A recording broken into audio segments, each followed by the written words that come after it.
자, 오늘은 앞서 집중력 관련 방송을 좀 정리해보는 이야기를 좀 해볼까 하는데요. 네. 아이들마다 다른 집중력에 대한 내용이었잖아요. 네네. 네, 그래서 선생님, 보호자, 아이 각각 서로 다른 마음에 대한 설명을 좀 드리고 그 마음에 맞는 해법을 찾는 이야기를 했던 거죠. 네. 네, 뭐 이번 방송뿐 아니라 뭐 항상 각각의 마음에 대해서 알아보는 것은 문제의 해법을 찾는 뭐 첫 순서기도 했죠. 네. 그래서 보호자 마음, 아이 마음 이렇게 알아보는 거야. 그런데 이제 저는 이렇게 방송을 만들고 나면 항상 궁금해지는 마음이 있어요. 이 시청하시는 분들의 마음 말이죠. 네네. 그런데 이번에 반갑게도 이제 두 분의 댓글이 네. 달아주셨더라고요. 맞아요. 그래서 이 댓글을 통해서 이 방송을 보시는 분들의 뭐 전체는 아니겠지만 일부라도 이런 내용에 대해서 어떤 생각으로 어떤 마음으로 보시는지 하는 것도 좀 알아보고 아이들의 집중력에 대한 이야기도 정리해보면 좋겠다 하는 생각이 좀 들었습니다. 네. 원장님도 댓글 보셨어요?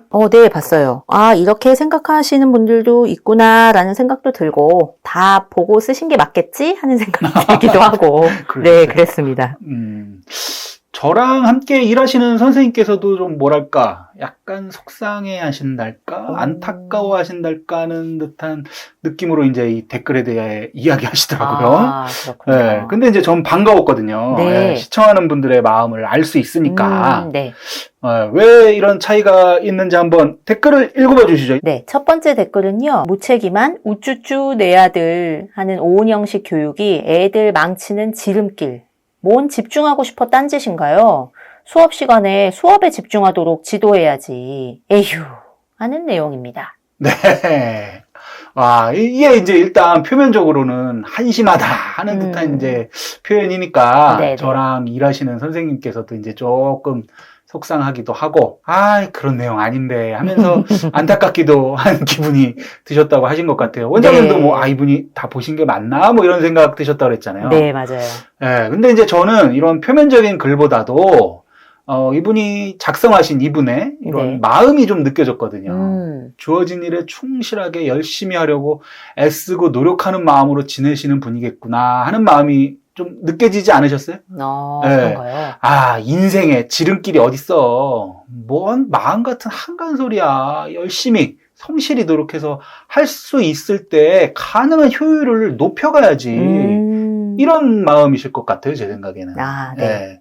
그래서 이런 마음으로 지내시는 분이 집중력에 대한 마음이 어떠시겠어요? 당연히 집중력은 하기 싫어도 해야 될 때 측정되고 예측할 수 있는 결과물을 만들어가는 데 사용하는 게 집중력이지 네네. 라고 이게 자연스럽게 생각이 드실 거거든요. 그리고 우리가 사는 사회는 모두가 그렇게 생각하고 경쟁하고 있는 거거든? 이런 생각을 하시는 거죠. 네.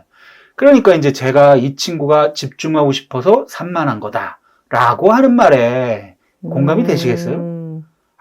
뭔 개인의 마음에 맞는 집중이야. 학교 수업에 집중해야지.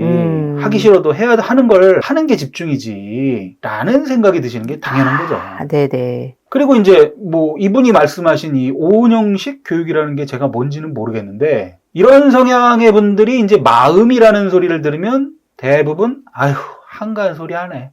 라는 느낌을 받으신다는 건 이제 제가 좀 알고 있습니다. 네. 그러니까 이제 제가 마음에 맞춘 해법이라는 단어를 쓰면 이분이 듣기에는 내 아들, 우리 아들 우쭈쭈쭈 해주는 이런 비유 맞춰주는 거라고 들리셨겠구나 하는 것도 저는 이해가 좀 되죠. 네네. 원장님도 제가 아이들 비유 맞춰주는 이렇게 우쭈쭈 하라는 이야기를 했다고 생각이 드시나요? 그리고 이게 마음에 맞춘 해법이라는 게 그렇게 좀 한가한 얘기하는 것 같은 얘기처럼 느껴지셨나요? 아니요. 한가한 소리라고 느껴지지 않죠, 저는. 왜요? 저는 우선 마음 아는 것부터 시작할 때 아이들이 행동도 이렇게 바뀌는구나 라는 경험을 많이 해왔으니까 그런 것 같아요. 네, 뭐 그러셨군요. 근데 뭐 이분뿐 아니에요. 대부분 뭐 학교 선생님이나 뭐 교육이나 육아 전문가분들도 비슷한 얘기 하시는 걸 제가 좀 보거든요, 종종. 뭐 예를 들면 뭐 장난감 갖고 놀고 게임하고 유튜브 보고 할 때 보이는 집중력은 집중력이 아니죠. 학교 수업 시간에 집중해서 수업을 듣게 하는 게 집중력이죠. 그렇죠. 네. 근데 이거 집중력 말하는 게 맞나요? 시키는 걸 잘하는 걸 말하는 거 아니에요? 뭐 이제 또 네. 게임과 유튜브를 제가 예로 들어서 또 오해를 살 수도 있겠는데 제가 말하는 건 중독이라고 부를 만한 태도로 멍하게 그걸 하고 보고 하는 걸 말하는 게 아니에요. 제가 여기서 예를 들었던 건 유튜브를 봐도 자신의 관심사를 이렇게 좀 찾아가면서 이어가면서 보거나 게임도 그냥 멍하니 이렇게 시간 죽이듯이 하는 게 아니라 명확한 목표와 전략을 갖고 의지를 갖고 막 몰입하는 걸 말하는 거죠. 아, 네네. 네, 그런 집중력은 집중력이지 않나? 그게 왜 집중력이 아니냐라는 얘기를 저는 드리는 거예요. 아, 네. 네. 세상에 기발하고 창의적이고 새로운 아이디어를 선보이는 사람들의 대부분이 자신만의 관심사에 집중하고요. 남들이 하라는 대로 안 하고 자기 관심 가는 분야에 집중하면서 그런 결과물까지 내게 되는 건데 그런 건 이런 얘기하시는 분들은 어떻게 생각하실까요? 그렇죠. 네, 뭐 이런 얘기하면 또 아마 이런 얘기 하실 거예요. 아직 어리니까 기본 교육에 충실히 하고 나중에 해야지 그런 건. 아니면 또 그러면 공교육에 있지 말고 다른 대안학교나 이런 데 가야지. 아니면 또 그건 해외나 가능한 얘기지 우리나라에서 그러면 힘들어. 그렇게 어떻게 해. 이렇게 얘기하실 수도 있을 거예요. 네네. 그런데 그건 꼭 해외라서 또는 뭐 대한교육이라서 아니면 이제 나중에 성인이 된다고 할 수 있는 게 아니고요. 어디든 어느 시기든 보호자 자신과 아이의 마음, 아이의 성향에 대한 이해가 있으면 그것에 맞는 방법, 현실적인 방법, 더 효과적인 방법, 더 효율적인 방법을 찾을 수 있다는 거죠, 제 얘기는. 네. 네. 이 방송 사연 속 성향의 아이가 자신의 마음을 이해하면 학교에서 문제를 만들지 않고 자신의 관심사를 키워가고 집중해갈 수 있는 방법을 이야기해 드린 거잖아요. 아마 이 댓글을 적으신 분은 혼을 내서라도 딴짓 못하게 하고 좀 무섭게 해서라도 수업에 집중하게 하는 게 아이를 위한 거지 라고 생각하시는 거거든요. 네네. 근데 그렇게 하면 어떻게 될까요? 하는 척 하는 걸 가르치게 될 겁니다. 하는 척. 혼내는 것만으로는요, 성장과 발전을 만들 수가 없어요. 당장 눈앞에 안 하게는 할 수 있어도. 네. 하지 말라는 걸 몰래 하고, 하라는 건 하는 척 하는 걸 키워주는 것만 더 크게 될 가능성이 훨씬 높죠. 네네. 네. 아이들 중에도 이 댓글 다신 분 같은 성향의 아이들이 있어요. 뭐, 이분이 자녀가 있는지 없는지는 제가 잘 모르겠지만, 네. 비슷한 성향의 아이라면 아마 해야 할 일을 딱 정해주고 계획대로 이거 언제까지 해? 이러면 착착착착 열심히 할 거예요. 그런 아이라면 성향이 비슷한. 네. 하지만 이분과 성향이 좀 다른 아이를 자녀로 두셨다면 이제 문제가 생길 수 있는 거죠. 아이가 갑자기 이유 없이 몸이 아프다거나 뭔가 소통에 문제가 계속 반복되면서 충돌과 갈등이 생기면서 사이가 이제 점점 멀어진다거나 이러면서요. 제가 그래서 항상 단기적, 중장기적 맞춤 방법을 말씀을 가능한 드리는 건데 네. 마음에 맞춘 방법이란 게 한가하고 뜬구름 잡는 얘기 같았나요? 아니잖아요. 네. 네, 특히 단기적인 방법은 즉각적인 걸 알려드리잖아요. 맞아요. 네, 정확하게 아이에게 맞춘 바로 효과적인 효과를 낼 수 있는 걸 찾을 방법을 말씀드리는 거거든요. 그렇죠. 에이, 그 마음 아닌 것 같아요. 에이, 그 방법 그래서 안 될 것 같아요. 하는 얘기라면 또 이렇게 왜 그렇게 생각하시는지 얘기 나눠볼 수 있겠다 싶지만 네. 그게 아니라 마음 같은 한가한 소리 하네. 아유 내 새끼 어쭈쭈 하는 마음으로 요 방송이 들리셨던 분들이 계시다면 네. 한번 단기적인 방법이랑 그 아이에 대한 이해 부분이라도 다시 한번 들어보면 어떨까 싶은 생각이 제가 듭니다. 네. 그렇습니다. 네. 자, 그리고 다음 댓글도 한번 읽어봐 주시겠어요? 네, 그럴게요. 선생님이 치료에 대한 얘기까지 하실 정도면 아이가 굉장히 심각한 상황일 수 있고 말씀해주신 선생님은 참 좋은 분인 것 같네요. 초등학교에서는 집중력 문제가 있어도 학습 능력에 문제가 없을 수 있지만 학년이 올라갈수록 심각하게 문제가 생길 수 있어요. 일단 아이를 공교육에 적응시키고 싶으시면 병원에 꼭 가셔서 의사의 진단을 받으시고 의사 선생님의 병원 치료를 중심으로 상담 등 치료를 부수적으로 하세요. 아이의 특성을 존중하셔서 장점을 극대화하셔서 키우고 싶으시면 공교육은 포기하시고 홈스쿨링이나 아이와 잘 맞는 대안학교를 활용해서 키우시면 좋을 것 같아요. 그런데 많이 힘드실 거예요. 네. 라는 댓글이었습니다. 이 글을 적으신 분은 어떤 분 같으세요? 어떤 마음이실까요? 네. 감이 안 오네요. 네. 참 착한 마음으로 성실하게 살아가는 분이실 것 같거든요, 제 생각에는. 가능하면 분란을 만들지 않고 주어진 일과 상황에 성실히 하고 그리고 선하게 사는 게 참 잘 사는 거고 그게 좋은 사람이고 그게 복받는 인생이다 하는 마음으로 지내시면서 주변 사람들과도 잘 지내시고 아유 참 좋은 분이시죠 라는 얘기도 한 번씩 들으시는 그런 분이실 것 같아요. 아마도 뭐 이 사연 속 성향의 아이를 직접 키우셨던 분이실 수도 있을 것 같고 아니면은 뭐 선생님이시거나 네. 주변에 그런 성향의 아이를 키우는 거를 주변에서 보신 분일 수도 있을 것 같아요. 네. 근데 이제 뭐 어느 쪽이든 그게 중요한 건 아니에요. 네. 네. 이 댓글에서 가장 잘할 수 있는 마음은 집중력이 부족하고 산만한 아이를 바라보는 마음인 거거든요. 좀 더 구체적으로는 ADHD, 즉 주의력 결핍과 이 과잉 행동이라고 하는 것에 대한 마음이라고 할 수 있을 것 같아요. 네. 이분은 그 방송에서 나온 아이가 ADHD고 ADHD면 당연히 의사 선생님의 치료를 받아야 하고 아이 특성을 존중하고 장점을 극대화해서 키우고 싶으면 공교육에서는 안 되고 홈스쿨링이나 대안학교를 가야 된다. 네. 근데 그게 많이 힘들 거다. 힘들 거다. 이렇게 이제 세 가지를 알려주시는 네. 마음이신 거잖아요. 맞아요. 기회가 되면 한번 이야기를 나눠봐야지 하면서도 저에게는 이게 너무 뜨거운 감자라 미뤄뒀던 숙제 같은 이야기인데 네. 이분의 댓글을 보면서 이제 더 미루면 안 되겠구나 하는 부담감도 생기고 네. 이게 또 어찌 보면 이야기를 나눌 수 있는 기회가 될 수도 있겠다 하는 약간의 그런 반가운 마음도 들었는데 한번 이제 이게 방송으로 잘 녹음이 될지 한번 보죠. 네. 제가 이 방송에서 아마 이 아이를 병원에 데려가시면 최소한 약한 ADHD라고 할 가능성이 있고 네. 저는 그렇게 보이지 않는다 라는 얘기를 했었는데 혹시 기억나세요? 네, 기억나요. 네, 그럼 제가 왜 그렇게 말하는 것 같으세요? 글쎄요. 혹시 심하지 않아서? 뭐 단순히 심하지 않아서라기보다는요. 혹시 원장님은 이 ADHD라는 것을 의학적으로 어떤 병이라고 하고 어떤 원인으로 생기고 어떻게 진단하는지 좀 아세요? 아니요. 저는 모르죠. 잘. 네, 저도 잘 몰라서 네. 예전부터 여러 자료를 쭉 찾아봤었는데요. 뭐 미국 국립정신건강연구소나 뭐 질병통제예방센터, 우리나라 같은 경우는 뭐 국가정신건강포탈, 뭐 서울의 대형 병원들, 건강보험심사평가원 등등 뭐 검색해보면 많이 나와요. 쭉 나와요. 네. 네, 여기서 공통적으로 뭐라고 하냐면요. ADHD는 주의산만함, 과잉행동, 충동성을 특징으로 하며 가정, 학교, 사회생활 같은 여러 기능에 지장을 초래할 수 있는 신경발달 장애라고 설명을 하고 있고요. 원인은 명확하게 밝혀진 것은 없지만 유전적인 경향, 뭐 신경학적인 뭐 전두엽이나 도파민이나 신경 전달물질 등의 이상 같은 영향 또는 환경적인 요인 이런 것들이 복합적으로 작용하는 것으로 추정된다라고 해요.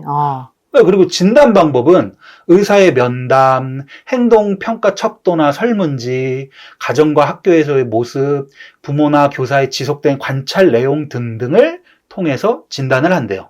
신경 전달 물질을 검사하거나 뭐 뇌 촬영을 하거나 이런 신체 확인을 통해서 진단하는 게 아니고요. 어떠세요? 여기까지 이제 듣고 나니까 질문이 하나 딱 생기지 않습니까? 저는 사람의 마음에 관심이 있고 마음을 상담하는 사람이어서 그런지 몰라도 이걸 알아보면 알아볼수록 질문이 하나가 딱 생기는데 이 질문의 답을 아직도 제가 좀 못 찾고 있어요. 뭘까요? 아니 이게 신체 문제인지 마음의 문제인지 어떻게 구별을 하는 거야? 어떻게 뇌의 문제인지 아이의 미숙함과 성향에 대해서 이해하기 힘들어서 생기는 문제인지를 어떻게 구분할 수 있는 거지? 라는 질문이 생기는 거죠, 저는. 게다가 실제 이제 상담 현장에서 만나는 사례를 마주하면 더 당황스럽거든요. 네, 어떤 분이 오셨어요. 아이가 ADHD 약을 먹는데요. 네. 그래서, 그렇군요. 그럼 아이가 어떤 상황이었었나요? 그러니까, 아이가 학교 수업 시간에 자꾸 자기도 모르는 생각이 여러 가지들이 막 떠오르고 이래서 수업을 따라가기 힘들다고 그랬대요. 네. 그래서 병원을 갔더니 의사 선생님이 이게 눈이 나쁘면 안경을 쓰듯이 약으로 기능적인 보조를 받는다고 생각하시면 됩니다. 그리고 약을 먹으면 아이의 잠재력을 발휘하는 데도 도움이 될 겁니다. 라고 하셨대요. 네, 그래서 제가 그러면 그 약은 언제까지 먹어야 한다고 하나요? 하니까 아이들마다 좀 다르지만 대부분은 중학생 정도까지 되면은 안 먹어도 되는 경우가 대다수래요. 라고 하시는 거예요. 네. 그러니까 이게 얼마나 당황스러워요. 진단을 하는 것도, 네. 완치를 판단하는 것도, 아이의 행동을 본다는 거지, 뇌나 신경 전달 물질이나 이런 신체적인 기능적인 확인을 하는 게 아니잖아요. 검사가 전혀 없군요. 네. 그러니까 신체 문제가 아닐 수도 있는데 약을 먹는 이런 가능성도 있는 거잖아요, 이게. 그러네요. 네. 그리고 이 약의 효능이라는 것도 ADHD라는 게 딱 있어갖고 그거를 치료하는 약이라기보다는 신경 전달 물질이나 중추신경계에 어떤 영향을 줘서 아이가 이렇게 보이는 산만하고 충동적인 행동을 좀 차분하게 줄여주는, 그래서 차분해 보이는 이런 거라고 하더라고요. 네. 근데 이게 차분하게 보인다는 게 보기에 따라서 좀 멍하거나 생기가 좀 더 없고 덜 의욕적으로 보이는 이런 거기도 한 거거든요, 이게. 네. 약의 효능을 이야기하면서 또 다른 이점으로 얘기하는 것 중에 하나가 부정적인 정서 경험을 좀 안 하게 만들 수 있다 이런 얘기도 하거든요. 네. 이렇게 아이가 산만하고 이렇게 문제 행동을 많이 하면 학교나 주변 사람들이 문제아로 계속 인식하고 취급을 하게 되니까 그렇죠. 이런 시선을 받는 아이도 자기 자신에 대해서 부정적인 경험을 계속적으로 쌓고 이렇게 성장하다 보면 스스로 위축되고 스스로 문제라고 생각하는 문제가 발생할 수도 있잖아요. 그럴 수 있죠. 네, 그런데 이제 이런 걸 좀 줄여줄 수 있다는 거죠. 차분해지니까. 아니, 근데 이건 반대로 얘기하면 네. 아이가 나는 약을 먹지 않으면 정상이 아니야. 문제가 생겨. 약을 먹어야지만 나는 문제가 해결되는 사람이야. 라고 스스로에 대한 이해를 갖게 되는 문제도 만들어질 수 있는 거잖아요. 그렇죠. 네, 그러니까 이게 제가 시력이 나쁘면 안경을 보조적으로 사용하듯이 할 일이 맞는 건가? 하는 의문이 계속 드는 거예요, 저는. 그러네요. 그리고 의사 선생님이 말하시는 잠재력을 발휘하는 데 도움이 된다는 이 말도 일단 학교에서 수업에 좀 따라갈 수 있고 그걸 집중할 수 있고 한 가지 주어진 과제예요. 차분히 수행할 수 있으니까 그게 이제 도움이 된다는 말인데 차분히 주어진 과제를 한다는 것과 학습을 잘하게 된다는 건 다른 거거든요, 전혀. 이게 같은 게 아니에요. 네. 그렇게 이 약을 먹는다고 해서 공부를 잘하게 되는 거는 또 아니라고요. 오히려 이 아이가 평소에 자신이 관심 있는 것에는 막 집중하고 몰입하고 싶어 하면서 파고드는 이런 특성까지도 좀 덜해지면서 오히려 그냥 무난무난해지는 상황이 될 수도 있는 거죠. 네. 네. 하지만 제가 검색 좀 해본 걸로 어떻게 다 알 수 있겠어요. 제가 모르는 의사 선생님들의 전문적인 어떤 판단과 의학계에 권위 있는 연구와 기준이 더 있겠죠. 네. 그래서 알고 싶고 배우고 싶은 마음으로 기회 될 때마다 한 번씩 찾아보고 있는데 신체적인 문제와 마음의 문제를 어떻게 구분하는 건지는 제가 아직까지는 답을 못 찾고 있습니다. 네. 이 문제를 생각할 때 우리가 정리했던 그 예전에 아이들의 울음 시리즈, 네네. 예, 유아들의 울음을 비언어적인 메시지로 듣자, 네. 이렇게 하면서 내용을 정리한 상황이 자꾸 떠올라요. 예. 그때도 보면 이걸 정리하고 만든 이유도 아이 울음에 메시지가 있는데 아이 마음의 소리가 담겼는데 그냥 그치라고만 하면 더 이렇게 길어질 텐데 해서 그 울음에 대한 내용 같이 정리한 거 이제 현장에서 적용을 좀 해보시니까 어떠셨어요? 이걸 적용해 보시면서 아이들 비위 맞춰주고 이거 우쭈쭈 해주는 그런 과정이라고 느끼시면서 이게 더 힘드셨나요? 아니요, 그렇지 않았죠. 어떠셨나요? 처음엔 좀 그 말 자체가 좀 낯설기도 했지만, 아이의 울음이나 이런 것들을 통해서 소통하는데 오히려 좀 더 효과적이었던 경험이 많죠. 울음도 길어졌나요, 더? 아니에요. 그렇지 않았죠. 우는 시간이 짧아졌나요? 네, 맞아요. 그 전보다 훨씬 그 시간도 단축되는데, 소통으로 좀 잘 이어졌던 상황들이 많았던 것 같아요. 네. 그렇게 오히려 정확한 소통이 될 수 있다면 울음이 짧아지죠, 그게. 네. 네. 그리고 아이들이 울 때 주는 불안감도 좀 줄잖아요. 맞아요. 이 아이가 무슨 말을 할까 하는 관점으로 바라보게 되잖아요. 그게 굉장히 좀 크게 그쵸. 느껴진 것 같아요. 그전에는 일단 달래고 봐야 된다는 생각이 급한데. 네. 이런 거거든요. 마음을 이해하면 된다는 게 제가 말씀드리는. 네.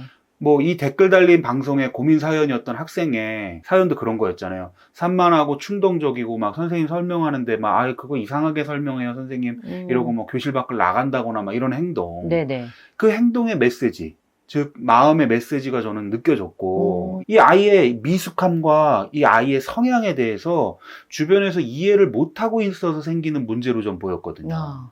그렇기 때문에 그 마음을 이해하면 그것에 맞는 해법도 찾을 수 있는 문제로 저는 보였어요, 이게. 네네네. 근데 이제 이런 마음에 대한 걸 잘 모르면 이 행동 자체를 멈추게 하는 거를 먼저 생각하게 되잖아요. 저는 너무 기시감이 드는 거예요. 우는 아이한테 일단 아우 너 울지 마봐 이러는 거랑 동일한 느낌이 드는. 예. 근데 그러면 계속해서 울음은 길어지는 거거든요. 네. 예, 그게 해소가 안 되니까. 네. 또는 엉뚱한 걸로 이걸 보상을 받는 습관만 자꾸 길러주게 되거나. 예, 그래서 이 ADHD라고 불리는 행위 더 길어질 것 같아서 저는 좀 그게 이런 경우에는 이제 걱정스러운 거죠. 안타까운 거죠, 그게. 이 댓글 적어주신 분이 이제 마지막에 아이 특성에 맞게 키우는 게 많이 힘들 거예요. 라고. 네. 근데 이건 그냥 가능한 아이에게 맞춘다 하는 마음으로 하시는 것에 어려움을 말하시는 거잖아요.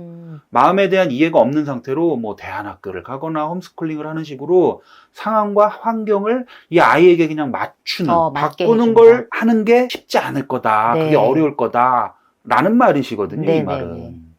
근데 제가 말하는 마음을 이해한다는 건 그걸 말하는 게 아니거든요. 종종 우리는 문제가 생기면 마음이 급해져서 빨리 해결하려고 보이는 문제 자체를 없애는 것에 집중을 하거든요.